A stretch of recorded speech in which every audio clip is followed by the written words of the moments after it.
আসসালামু আলাইকুম। Quantum স্বপ্নি platform HSC Bangla দ্বিতীয় পত্র স্পেশাল গ্রামার বাংলা বানানের নিয়ম। এই স্পেশাল গ্রামারের আজকে আমাদের স্পেশাল ফার্স্ট লেকচার। আমরা বাংলা দ্বিতীয় পত্রের বাংলা উচ্চারণের নিয়ম, বাংলা বানানের নিয়ম এই টপিকগুলো দেখেছি। আর আমাদের সিলেবাসের মধ্যে বাংলা উচ্চারণের নিয়ম আর বানানের নিয়ম এই সিলেবাসের মধ্যে রয়েছে। তো আমাদের পরীক্ষায় এই টপিকগুলো থেকে কীরকম প্রশ্ন আসে আমি তোমাদেরকে সেটাই আগে ভালো করে ক্লিয়ার করে বলতেছি, খেয়াল রাখবা। এইচএসসি পরীক্ষাতে বাংলা বানানের নিয়ম থেকে আমাদের 2 ক্যাটাগরির প্রশ্ন হয়, খেয়াল রাখবা। বোর্ড পরীক্ষায়, এইচএসসি বোর্ড পরীক্ষায় বাংলা বানানের নিয়মে আমাদের 2 ক্যাটাগরির প্রশ্ন হয়। প্রতিটা ক্যাটাগরির প্রশ্নের উত্তরই আমাদের থাকে নাম্বারটা আমার এটা মনে হয় আমার 5 নাম্বারের জন্য থাকে, আমার পুরোপুরি খেয়াল নেই, তোমরা একটু দেখে নিও, চেক করে নিও। তো আমাদের এই গ্রামার থেকে কী রকম প্রশ্ন আসে আর কী রকম উত্তর করতে হয় সেটা তোমাকে আমি বলতেছি। 2 রকম পদ্ধতিতে যে প্রশ্ন আসে, এর প্রথম যে নিয়মটা, সেই নিয়মটা হচ্ছে তাত্ত্বিক ইনফরমেশন, অর্থাৎ মুখস্থ নির্ভর কিছু কথা তোমাকে লিখতে হয়, যেটাকে বলা হয় ব্যাকরণ। আর 2 নাম্বার যেই ক্যাটাগরিতে প্রশ্ন হয় সেটা হচ্ছে কিছু কিছু শব্দ দিয়ে দিবে পরীক্ষায়, সেই শব্দগুলো থাকবে অশুদ্ধ মানে ভুল, সেই ভুল শব্দগুলোকে শুদ্ধ করে তোমাকে লিখতে হবে। অর্থাৎ সেই শব্দগুলোর মধ্যে বানানগুলো থাকবে ভুল দেওয়া, সেই বানানগুলোকে তোমাকে সঠিক করে লিখে দিতে হবে। এরকম 5টা শব্দ থাকবে পরীক্ষায়, সেই 5টার শব্দটাই থাকবে ভুল শব্দ মানে ভুল বানানের শব্দ। সেই ভুল বানানগুলো সঠিকভাবে লিখে দিলেই তুমি 5-এ 5 পেয়ে যাচ্ছ। এই হচ্ছে আমাদের সিস্টেম। সবাই কি বুঝতে পারছেন কথাটা? প্রশ্ন কিভাবে আসবে একটু কথা বইলো, সবাই কি বুঝতে পেরেছো কিনা আমাদের বইলো? আমি আবার বলতেছি, আমাদের বাংলা বানানের নিয়মে এইচএসসি পরীক্ষায় 2 ক্যাটাগরিতে প্রশ্ন থাকে। হ্যাঁ, ওটাই আর কি, 8টা থাকবে, বেশি থাকবে, 5টা দিতে হবে আর কি। তো আমাদের প্রথম ক্যাটাগরি হয় মুখস্থ নির্ভর কিছু কথা, অর্থাৎ বাংলা বানানের মধ্যে যে 5টা নিয়ম আছে সেই নিয়মটা হুবহু মুখস্থ করে লিখে দিতে হয়। আর 2 নম্বর ক্যাটাগরি হচ্ছে কোনো মুখস্থ পড়া না, এটা হচ্ছে তোমার বানান শুদ্ধ করে লিখে দেওয়া। আমাদের অশুদ্ধ বানান থাকবে অনেকগুলো, সেই অশুদ্ধ বানান থেকে 5টা বানান শুদ্ধ করে লিখে দিতে হবে। সঠিকভাবে লিখে দিতে পারলে আমি 5-এ 5 পেয়ে যাচ্ছি ইনশাল্লাহ। তো এখন কথা হচ্ছে এই 2 নাম্বার যেই আমাদের ক্যাটাগরিতে প্রশ্ন হয়, 5টা অশুদ্ধ ওয়ার্ডকে শুদ্ধ করে লিখে দিতে হবে। এটা একটু কঠিন। কেন কঠিন? আমাদের বাংলা ব্যাকরণ বইয়ে প্রচুর এরকম শব্দ রয়েছে, যেই শব্দের মধ্যে আকার হবে কোনোটায়, রস্যিকার হবে কোনোটায়, রস্যকার হবে, দীর্ঘকার হবে, এগুলো আমরা অনেকে মনে রাখতে পারি না। আমাদের মনে করো যে 300-400-র মতো বানান আছে, কথার কথা বলতেছি, বাংলা গ্রামারের মধ্যে 300-400 মতো আমাদের শব্দ আছে, যে শব্দগুলো আমার ভুল থাকে সেগুলো শুদ্ধ করতে হয়। এখন এই 300-400 শব্দ আমাদের কোনটা আকার হবে, কোনটা দীর্ঘকার হবে, কোনটা রস্যকার হবে, কোনটা দীর্ঘকার হবে, এইগুলো কিন্তু মনে রাখা অনেকটা প্যারাদায়ক, অনেকটা টাফ। আমাদের এতগুলো বানান শুদ্ধ করে বুঝতে গেলে বা মুখস্থ করতে গেলে অনেকটা কষ্ট হবে। তো আমাদের সেই কষ্টটা করতে হবে না। কোশ্চেন কি কি আইটেম থাকে, আচ্ছা এটা কোশ্চেন কি কি আইটেম থাকে এটা আমি এখন বলতেছি না, এখন তো ক্লাস নিচ্ছি, পরে সূচিপত্র দিয়ে দিব, দেখে নিও। তো এখন কথা হচ্ছে যে আমার এই 300-400 শব্দগুলো মুখস্থ করা ছাড়া কোনো উপায় থাকে না। কারণ কি, পরীক্ষায় কোন শব্দ দিবে, কোনটা সঠিক করতে হবে এটা কেউই জানে না, শুধুমাত্র স্যার ম্যাডামরাই জানে। তো এখন বিকল্প অপশন কি? বিকল্প অপশন হচ্ছে আমাদের যে মুখস্থ পড়াটা থাকে, তাত্ত্বিক ইনফরমেশন, বাংলা বানানের 5টা নিয়ম, এই 5টা নিয়ম যদি কষ্ট করে মুখস্থ রাখতে পারি তাহলে আর প্যারা খেতে হয় না, 300-400 শব্দ মুখস্থ করতে হয় না। এখন তোমাদেরকে বলি, 300-400 শব্দ মুখস্থ করে বানান ঠিক করাটা এটা কি সহজ কাজ নাকি 5টা নিয়ম মনে রাখা সহজ কাজ? কোনটা সহজ কাজ বলো তো? 5টা নিয়ম মনে রাখা সহজ কাজ।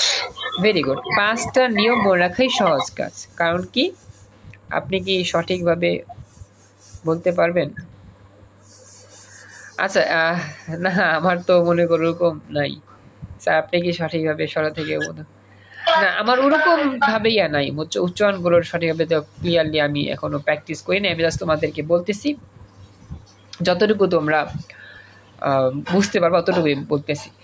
আর আমি তো বেশি বাংলা চর্চা করিও না, কারণ বাংলা তো আমি জাস্ট তোমাদের ব্যাচে শুরু করছি পড়ানো। আচ্ছা এখন কথা হচ্ছে যে যতটুকুই লাগবে তোমাদের আমি অতটুকু পড়াচ্ছি, জাস্ট একটু করে মনে রাখবা তাহলেই হবে। তো এখন আমরা আমাদের প্রথম যে ক্যাটাগরি প্রশ্নটা হয় বাংলা বানানের নিয়ম, সেই নিয়মটা আমরা শিখবো। 5টা নিয়ম শিখবো এবং কিছু উদাহরণ শিখবো, তাহলেই হয়ে যাবে। আর একটা কথা বলতেছি, এই প্রশ্নটা আচ্ছা সমস্যা নাই, প্রকাশচন্দ্র বলছো হ্যাঁ ভুল আমরাও শিখতে পারি। এখন এটা সঠিক উচ্চারণটা আমাদের কি হবে এটা আমরা পরবর্তীতে আস্তে আস্তে দেখবো, এখন আমরা একটু দেখি। তো এখন যেটা বলতেছি সেটা খেয়াল করো, সেটা হচ্ছে আমাদের পরীক্ষায় এই বাংলা বানানের নিয়মের 2 ক্যাটাগরির প্রশ্নই থাকবে। প্রথম ক্যাটাগরিতে বলবে যে বাংলা বানানের 5টা নিয়ম লেখো উদাহরণ সহ। এরপরে বলবে অথবা, অথবা দিয়ে কয়েকটা অশুদ্ধ বানান থাকবে, সেগুলো শুদ্ধ করে লিখে দিতে হবে। তো মনে রাখবা পরীক্ষা অথবা দিয়ে থাকবে, এই টপিকের প্রশ্নগুলো অথবা দিয়ে থাকে। বাংলা উচ্চারণ নিয়মের ক্ষেত্রে অথবা দিয়ে থাকে, মানে প্রথম ক্যাটাগরি থেকেও প্রশ্ন হয়, দ্বিতীয় ক্যাটাগরি থেকেও প্রশ্ন হয়। এখন তোমার ইচ্ছা, তুমি প্রথম ক্যাটাগরি থেকে প্রশ্ন উত্তর দিবা নাকি দ্বিতীয় ক্যাটাগরি থেকে উত্তর দিবা, এটা তোমার ইচ্ছা। এরকম থাকবে না যে শুধু এক ক্যাটাগরি থেকে প্রশ্ন করছে অথবা দিয়ে থাকবে না, এরকম না, অথবা দিয়েই থাকবে। তাহলে আমাদের টেনশন নাই, আমরা যে কোনো একটা পড়লেই হবে, প্রথম ক্যাটাগরি পড়লেও হবে, দ্বিতীয় ক্যাটাগরি পড়লেই হবে, যেহেতু আমাদের এই টপিকের অথবা দিয়ে প্রশ্ন হয়। হয় এটা উত্তর করতে পারবো অথবা এটা উত্তর করতে পারবো, যে কোনো একটা চুজ করে আমি উত্তর করতে পারবো, কোনো ঝামেলা নেই। অর্থাৎ আমার এখানে স্বাধীনতা আছে। অথবা দিয়ে 2টা অপশন থাকবে, যে কোনো একটা অপশন তোমাকে বাছাই করতে হবে, হয় বড় একটা অপশন অথবা ছোট একটা অপশন, যেটা তোমার ইজি হয়। তো সবাই কি বুঝছেন কীভাবে প্রশ্ন হবে? অথবা দিয়ে প্রশ্নের উত্তরটা দিতে মানে দেওয়া থাকবে, প্রশ্ন থাকবে 2 রকম, যেটা তুমি দিতে পারো ইচ্ছা মতো। বুঝতে পারছো সবাই যে কথাটা বললাম? অথবার বিষয়টা বুঝছো? আচ্ছা তো আমি এখন আর সামনে যাচ্ছি না, আমরা এখন ক্লাসটা কন্টিনিউ করি। তো আমাদের মানে তোমাদের সিলেবাসের মধ্যে শুধুমাত্র এই নিয়মটাই আছে। সিলেবাসের মধ্যে লেখা আছে যে বাংলা বানানের নিয়ম থেকে যেই প্রশ্নটা করা হবে, মুখস্থ যে প্রশ্নটা, সেটা হচ্ছে বাংলা একাডেমি প্রমিত বাংলা বানানের 5টি নিয়ম উদাহরণ সহ লিখো। এই প্রশ্নই থাকবে। আমরা জানি বাংলা বানানের নিয়ম আছে অনেকগুলো, প্রায় 6-7টা নিয়ম আছে, 6-7টা নিয়ম। বাংলা বানানের নিয়ম আছে 6-7টা আইটেমের নিয়ম। তো সবগুলো আইটেম থাকবে না, সিলেবাসের মধ্যে বলে দিয়েছে শুধু এটাই থাকবে। আর অথবাই থাকবে কিছু শব্দ, সেই শব্দগুলো শুদ্ধ করতে হবে। এখন কোন শব্দ থাকবে সেগুলো বলে নেই, আমাদের বলছে যে তাত্ত্বিক ইনফরমেশনে যে প্রশ্নটা হবে সেটা এটাই থাকবে। এছাড়াও কিন্তু আরও 4-5টা নিয়ম আছে, বাংলা বানানের আরও 4-5টা নিয়ম আছে, যেমন স্বরের বানানগুলো কি হয়, রস্যুর বানান কি হয়, দীর্ঘর বানান কি হয়, এগুলো 5 নিয়ম আছে।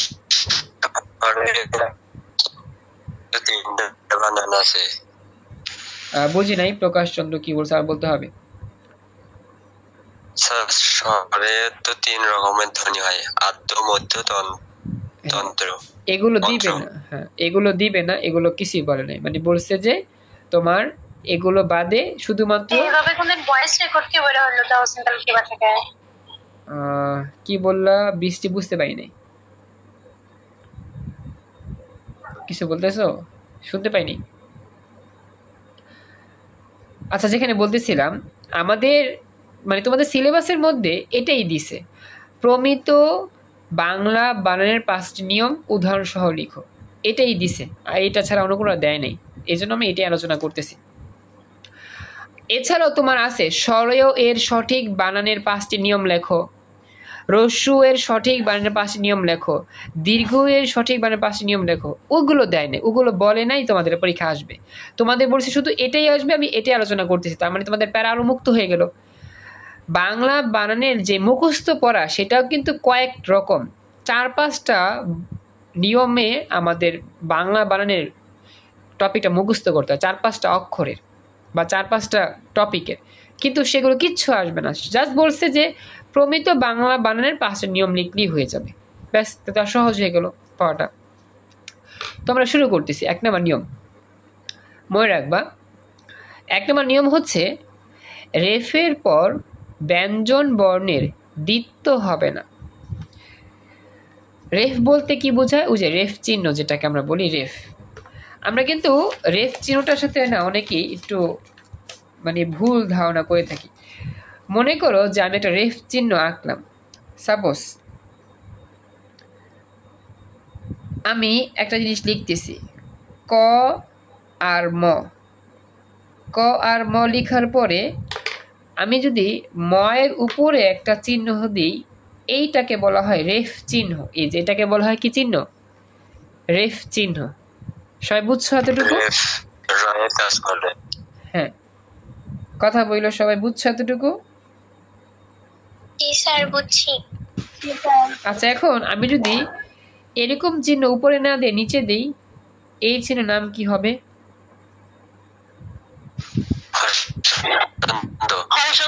ভেরি গুড, হসন্ত। এটা হবে রেফ চিহ্ন আর এটা হবে কি হসন্ত চিহ্ন। মনে রাখবে, অনেকে এই জিনিসটা না ভুল করে। রেফ চিহ্ন হয় উপরে, হসন্ত চিহ্ন হয় নিচে। ওকে, কমপ্লিট। তো এখন বলছে যে আমাদের কোনো শব্দে যদি রেফ চিহ্ন পাওয়া যায়, তাহলে রেফের পরে যদি ব্যঞ্জন বর্ণ থাকে, সেই ব্যঞ্জন বর্ণের দ্বিত্ব হবে না। দ্বিত্ব বলতে 2বার উচ্চারণ করা হবে না। যেমন বিজ্ঞান, তুমি একটু উচ্চারণ করো বিজ্ঞান। এই বিজ্ঞান শব্দটা উচ্চারণ করতে গেলে কিন্তু গ কথাটা 2বার উচ্চারণ করতে হয়। বিজ্ঞান, বিজ্ঞান, একটু উচ্চারণ করো তো সবাই, দেখো তো বিজ্ঞানে গটা কি 2বার উচ্চারণ করতে হয় না?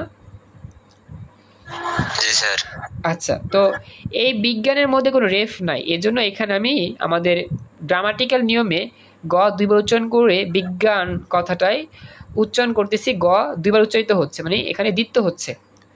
এরপর দেখো বিদ্যান, বিদ্যান মানে যে বেশি পারে। হ্যাঁ, ভেরি গুড।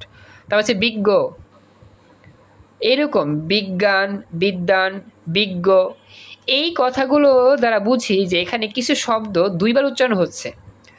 বিদ্যানে দ উচ্চারণ হয় 2বার, দ দ, বিদ্যান, বিদ্যান, বিজ্ঞ, বিজ্ঞ, গ 2বার উচ্চারিত হচ্ছে। তার মানে দ্বিত্ব বলতে বোঝা যে শব্দ 2বার উচ্চারিত হবে, তার নাম হচ্ছে দ্বিত্ব।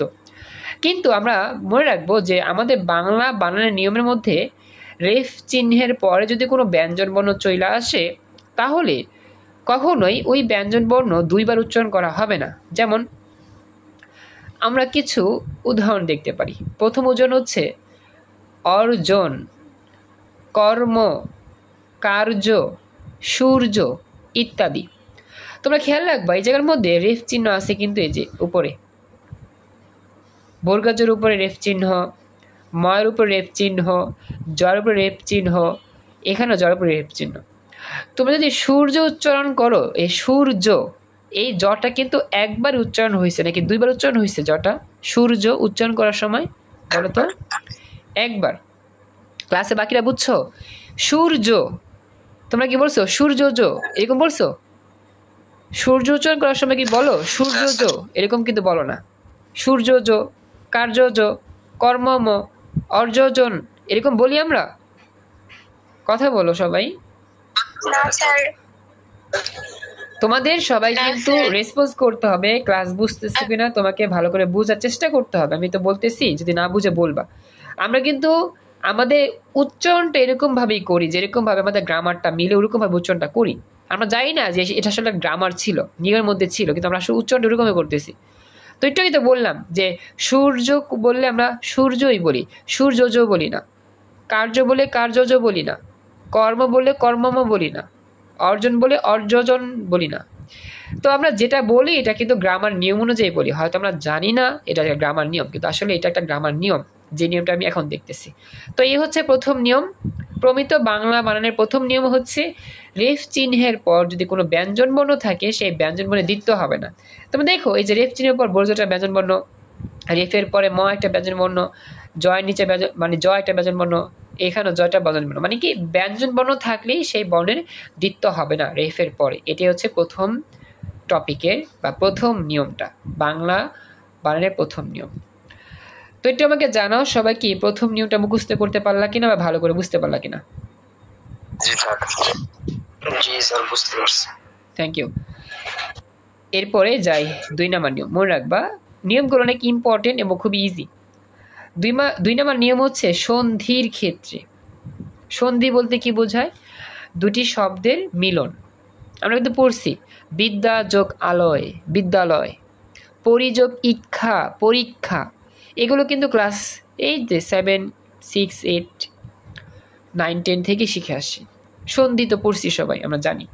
তো বলতেছে বাংলা বানানের 5টি নিয়মের মধ্যে 2 নম্বর নিয়মটা হচ্ছে সন্ধির ক্ষেত্রে যদি ক, খ, গ, গহ পরে থাকে এবং পূর্বপদের অন্তঃস্থিত ম এর স্থানে অনস্বর হবে।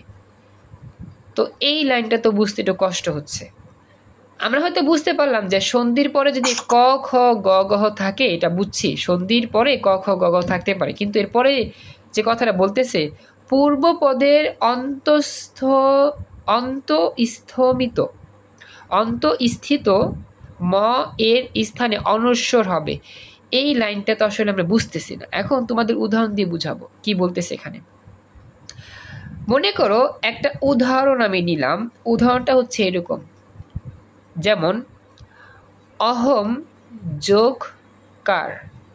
খেয়াল রেখো, অহম যোগ কার। এখানে অহম, এরপর লেখা আছে কয়কার, কার ও কার।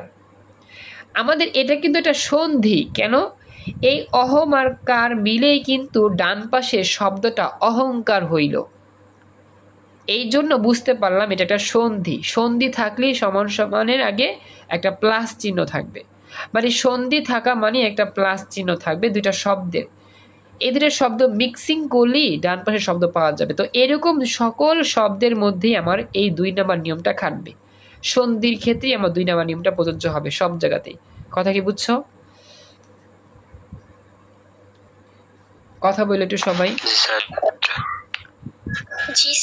আচ্ছা এবার দেখো, এই যে বুঝতেছি, ভেরি গুড। এই যে এটা হচ্ছে আমার সন্ধি, অহম যোগকার, দুইটা শব্দ যোগ করতেছি, সন্ধির বিষয়।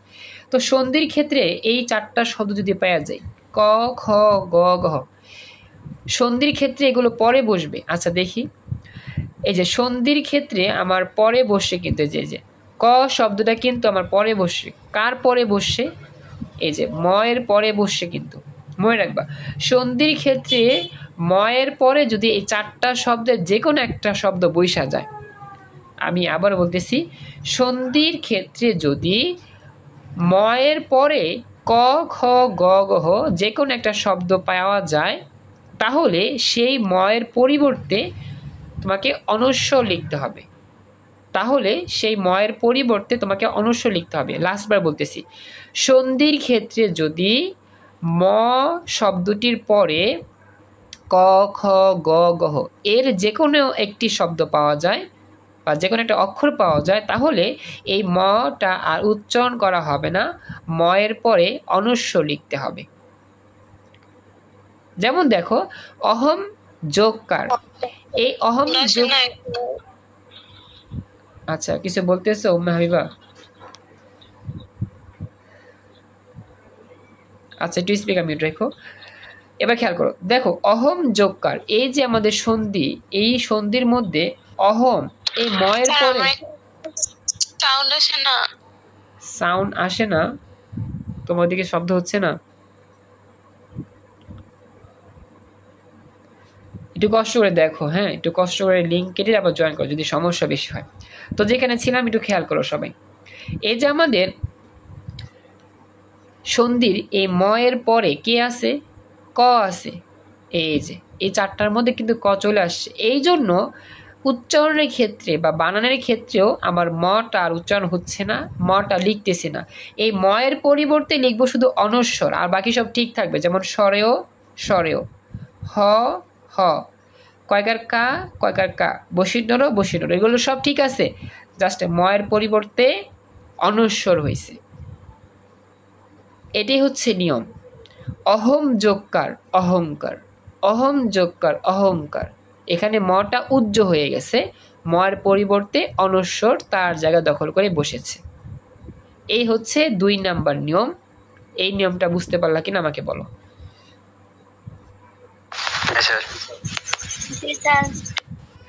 আচ্ছা, যদি বুঝতে সমস্যা হয় আমাকে জানা, আমি তোমাদের ভেঙে ভেঙে বোঝাচ্ছি।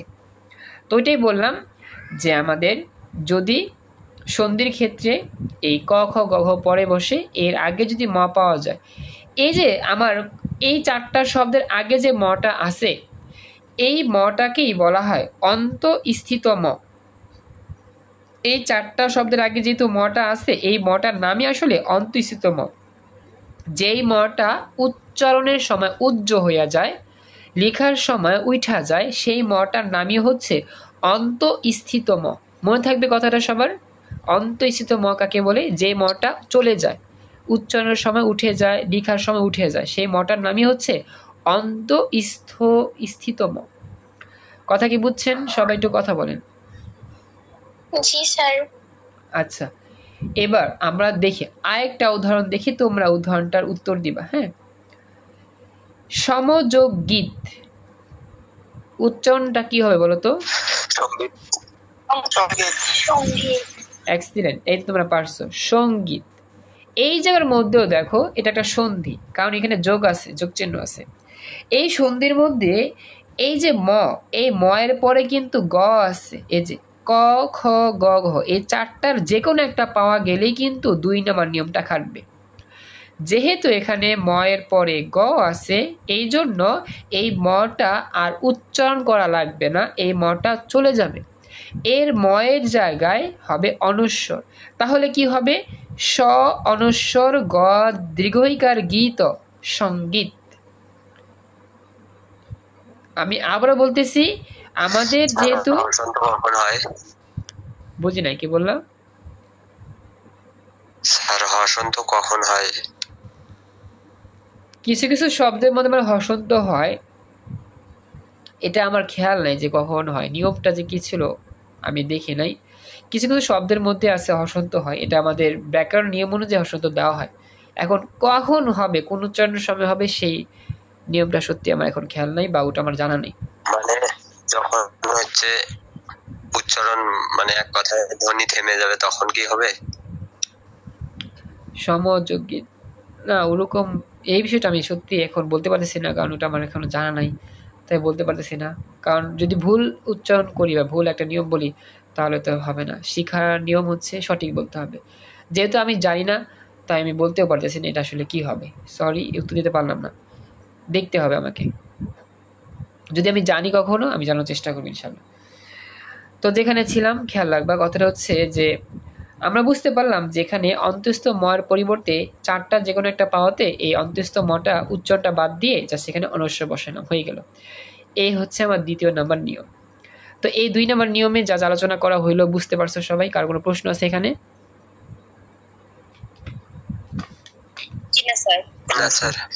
Thank you. তো এখন আমরা যাচ্ছি পরবর্তী অংশে। মনে রাখবা, পরবর্তী অংশগুলো আমাদের একটু কষ্ট করে মনে রাখতে হবে। 3 নাম্বার নিয়ম। তো 3 নাম্বার নিয়মটা হচ্ছে শব্দের শেষে বিসর্গ থাকবে না। একটা শব্দ লিখছো, সেই শব্দের শেষে বিসর্গ থাকতে পারবে না। আমরা কিন্তু এইটা হয়তোবা দেখেছি। তোমরা যখন লিখো, প্রথমত আমি একটা কাজ করতে চাই, দেখো তো, এই যে স্ক্রিনে দেখা যাচ্ছে, এই যে খেয়াল করো, প্রথমত, দ্বিতীয়ত, তৃতীয়ত, দেখতে পাচ্ছ? দেখা যাচ্ছে? এই যে প্রথমত লেখার পরে দিলাম একটা পুডুলি, পুডুলি, আসলে এটা আমি পুডুলি বলি আর কি। এটাই হচ্ছে বিসর্গ চিহ্ন। প্রথমত, দ্বিতীয়ত, তৃতীয়ত, এই শব্দগুলো লেখার পরে যে আমরা একটা পুডুলি ইউজ করি, এগুলো হচ্ছে বিসর্গ। তো আমাদের প্রমিত বাংলা বানানের নিয়মে বলতেছে যে কোনো শব্দের শেষে এরকম পুরুলি দেওয়া যাইব না। কোনো শব্দের শেষে মানে কোনো শব্দ লেখার শেষে এরকম পুরুলি দেওয়া যাইতো না। এটা হচ্ছে 3 নম্বর নিয়ম। অর্থাৎ একটা শব্দ লিখছো, সেই শব্দের শেষে কখনোই পুরুলি দেওয়া যাইব না, মানে বিসর্গ থাকবে না। যেমন আমরা লিখতে পারি কার্যত, প্রথমত, প্রধানত, প্রায়শ, মূলত ইত্যাদি। অর্থাৎ এই যে আমি শব্দগুলো লিখে দিয়েছি, এই শব্দগুলোর পিছনে কখনোই পুরুলি দেওয়া যাইব না, বিসর্গ দেওয়া যাইব না। এটাই হচ্ছে 3 নম্বর নিয়ম। 3 নম্বর নিয়মটা বুঝতে পারছেন সবাই? মনে থাকবে সবার? জি স্যার। স্যার এটা যে কোনো শব্দের শেষে কি এটা দেওয়া বিসর্গ দেওয়া যাবে না? হ্যাঁ, এটা যে কোনো শব্দের ক্ষেত্রেই দেওয়া যাবে না। মানে শব্দ বলছে না, মানে যে কোনো শব্দ শেষে থাকলে তো ওটার উচ্চারণ হ হয়ে যায়, শেষে বা মাঝে থাকলে। কোনটা স্যার বিসর্গ যদি মাঝে থাকে তাহলে তো ওটার পরে যে ইয়াটা থাকে, বর্ণটা থাকে, ওইটা দিতে হয়। আর শেষে থাকলে তো হয়। যেমন হচ্ছে মোহাম্মদ বানানে আপনি যদি বিসর্গ দেন তাহলে ওটা মোহাম্মদ হয় না, ওটা মুহ হয়।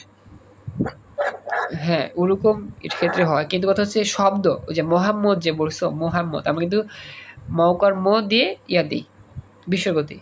এই ম কিন্তু আমার উচ্চারণ না, মানে শব্দ তো না। ওটা কিন্তু স্যার ঠিক না। আচ্ছা বলি, এখন কথা হচ্ছে ওই যে ম, ওই মটা কিন্তু আমাদের শব্দ না, এটা বর্ণ। আমরা পুরো শব্দটা কিন্তু মোহাম্মদ বলি, মোহাম্মদ। ঠিক আছে, মোহাম্মদ লেখার পরে কিন্তু আমরা বিসর্গ দিই না। হ্যাঁ বলো। স্যার অনেকেই বিসর্গ দেয়, কিন্তু ওইটা ঠিক না, বিসর্গ দেওয়া ঠিক না, এক ডট দেওয়া ঠিক। আচ্ছা, এটা আমি জানি না, ওই বিষয়টা আমার পুরোপুরি খেয়াল নাই, তো বললাম আর কি যে আমরা কিন্তু ওইটা করি না, মোহাম্মদ লেখার পরে আবার বিসর্গ দিই, এরকম না। তোমরা রাখবা যে আমাদের বাংলা বানানের নিয়মের মধ্যে কোনো শব্দ শেষে এই বিসর্গ দেওয়া যাবে না, এটাই নিয়ম। ওকে, আচ্ছা এবার যাই আমরা 4 নম্বর নিয়মে। লেখা যাবে। কি বললা বুঝতে পারিনি। তৃতীয় নিয়ম কি বাংলা বানানের যে কোনো নিয়মে লেখা যাবে বিসর্গ বাদে? মানে বিসর্গ বাদে মানে এটা বলতেছি, এখানে আপনি যে হ্যাঁ বলো। লিখছেন এগুলো বাদে কি যাবে না? মানে এগুলো বাদে না, মানে এগুলো তো উদাহরণ দিছি, এগুলো ছাড়াও যে শব্দগুলো আছে সেগুলো তো লেখা যাবে না, এটা বলতেছি। মানে শব্দ, কোনো শব্দই লেখা যাবে না। আমরা যেমন বিসর্গ দেই, যেমন বা উদাহরণের পরে যে বিসর্গ দেই শেষে, সেটাও দেওয়া যাবে না। মানে শব্দ বলতে আমার বাংলা মানে বাংলা বানানের নিয়মের মধ্যেই বলছে, যেমন বলো যাই বলো, আমাদের বিসর্গ দেওয়া যাবে না শব্দের শেষে। আমরা তো দেই, কিন্তু নিয়ম হচ্ছে দেওয়া যাবে না, বাংলা বানানের নিয়মের মধ্যে এটা আছে, দেওয়া যাবে না। আচ্ছা ভাই খেয়াল করি, 4 নাম্বারটা দেখি আমরা। 4 নাম্বারটা হচ্ছে যে সকল তদ্ভব দেশি বিদেশি মিশ্রয় এবং শুধুমাত্র, আচ্ছা এটা একটু নিয়মটা একটু ব্যতিক্রম, আমি বলতেছি খেয়াল রাখবা। সকল তদ্ভব দেশি বিদেশি মিশ্র শব্দে শুধুমাত্র রস্যই এবং রস্য এবং এদের কার চিহ্ন ব্যবহৃত হয়। এটার মানে কি জানো?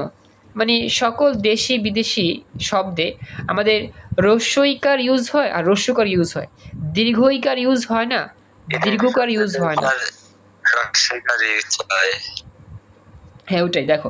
তো এখন আমরা লিখি যে এরকম আমরা কয়েকটা উদাহরণ দেখি, যেমন আরবি, আসামি, ইংরেজি, বাঙালি, চুন ইত্যাদি। এই যে আমরা শব্দগুলো লিখছি, আরবি এটা একটা বিদেশি শব্দ, এই শব্দে আমরা কিন্তু রস্যইকার ইউজ করছি, দীর্ঘইকার ইউজ করি নাই। বুঝতে পারছো? দ্রুত কথা বইল। আসামি, আসামি, এই আসামি শব্দ রসিকার ইউজ করছি, দীর্ঘকে ইউজ করি নাই। ইংরেজি, এখানে রসিকার ইউজ করছি। বাঙালি দেশি শব্দ, এটাও কিন্তু আমরা রসিকার ইউজ করছি। চুন, এই চুন শব্দ কিন্তু দীর্ঘকার ইউজ করি নাই, রস্যকার ইউজ করছি, রস্যকার। তার মানে আমাদের ভুল হয়েছে, ওটা তো বাঙালি না। কোনটা বাঙালি না? ওটা হবে বাঙালি। কথা বুঝি নাই স্যার, বাঙালি হবে না, ওইটা উচ্চারণ হবে বাঙালি, ইয়ঙ্গ হবে না, শুধু ইয় হবে। আচ্ছা যাই হোক, হয়তো আমি উচ্চারণটা ভালো করে করতে পারিনি। এখন কথা হচ্ছে কিছু কিছু উচ্চারণটা আমারও সঠিক না, এখন সঠিক করতে হবে। এখন যতটুকু সঠিক মনে হয় অতটুকু সঠিক উচ্চারণ করে নিও। আমি জাস্ট বললাম, যতটুকু জানি অতটুকুই বললাম। এখন যদি বানানে বা মানে উচ্চারণে ভুল হয় এটা তোমরা কারেকশন করে নিও। যাই হোক, এখন কথা হচ্ছে এই যে আমরা উচ্চারণগুলো করি, উচ্চারণের সময় কিন্তু আমরা বলি, কিন্তু এখন নিয়ম যেটা আমরা লিখি সেটা কিন্তু আমরা রসিকার দিয়ে লিখি, দীর্ঘকার দিয়ে লিখি না। ব্যাস, এটা মনে রাখবা যে আমাদের দেশি বিদেশি মিশ্র শব্দে আমাদের কখনোই দীর্ঘইকার আর দীর্ঘকার ইউজ হয় না, রস্যিকার রস্যুকার ইউজ হয়। এই হচ্ছে 4 নম্বর নিয়ম। এই 4টা নিয়ম বুঝতে পারছো? এটা আমাকে দ্রুত জানো, আমাদের সময় খুবই কম। জি স্যার। আচ্ছা, সর্বশেষ আমাদের 5 নম্বর নিয়ম দিয়ে আমরা ক্লাস শেষ করতেছি। তো 5 নম্বর নিয়মটা হচ্ছে যে যে সকল শব্দে রস্যই দীর্ঘই অথবা রস্যু দীর্ঘ উভয় শুদ্ধ, শুধুমাত্র সেই সকল শব্দে রস্যই অথবা রস্যু এবং কার চিহ্ন রস্যইকার অথবা রস্যুকার হবে। এই লাইনটার ব্যাখ্যা অনেক কষ্টকর বুঝতে, জাস্ট মুখস্থ করবা। মানে আমাদের এইখানে হচ্ছে যে সকল শব্দের মধ্যে রস্যই অথবা দীর্ঘই অথবা রস্যু অথবা দীর্ঘ দুইটাই থাকতে পারে, মানে এই দুইটা শব্দ গ্রহণযোগ্যতা পায় যে সকল শব্দে, সেই সকল শব্দের মধ্যেই রস্যইকার আর রস্যুকার এই বিষয়গুলো আমাদের হয়। অর্থাৎ আমাদের দীর্ঘইকার দীর্ঘকার এগুলো হয় না, রস্যইকার হয়, রস্যুকার হয়। যে সকল শব্দের মধ্যে আমাদের এই রস্যই অথবা দীর্ঘই রস্যু দীর্ঘই হওয়ার মতো, সেখানে শুধু রস্যই হবে, দীর্ঘই হবে না, রস্যু হবে, দীর্ঘও হবে না, মানে রস্যইকার হবে আর রস্যুকার হবে। যেমন পল্লী, ধরণী, শ্রেণী, রচনাবলী, এগুলোর মধ্যে সব রস্যইকার, দীর্ঘইকার নাই। মানে এটাই হচ্ছে নিয়ম। যে সকল শব্দে আমাদের ইকার বলতে রস্যিকার বোঝায়, দীর্ঘকারই বোঝায়। ইকার থাকবে, সে ইকারের মধ্যে রস্যিকারই দিব, দীর্ঘিকার দিব না। এ বলছে উকার বলতে রস্যুকারও বোঝায়, দীর্ঘকারও বোঝায়, আমরা রস্যুকার দিব, রস্যুকার দিয়ে সাজাবো। এটাই হচ্ছে নিয়ম। তো এই হচ্ছে 5 নম্বর নিয়ম। 5 নম্বর নিয়মে যা যা আছে এখান থেকে সম্পূর্ণ মুখস্থ করে নিবা, আর জাস্ট কয়েকটা উদাহরণ দিবা, ব্যাস হয়ে যাবে। ব্যাস, এই হচ্ছে আমাদের বাংলা বানানের 5টা নিয়ম। এই 5টা নিয়ম আমরা যদি ভালো করে মুখস্থ লিখতে পারি তাহলে আমরা 5-এ 5 ইনশাল্লাহ পেয়ে যাচ্ছি। তো এটা আমাকে জানাও সম্পূর্ণ ক্লাসটা ভালো করে বুঝতে পারলা কিনা।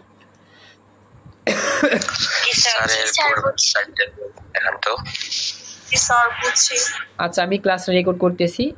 তো এটাই হচ্ছে আমার বাংলা বানানের 5টা স্পেশাল নিয়ম। কষ্ট করে একটু ভালো করে প্র্যাকটিস করো, তাহলে ইনশাল্লাহ আরো ক্লিয়ারলি বুঝতে পারবা।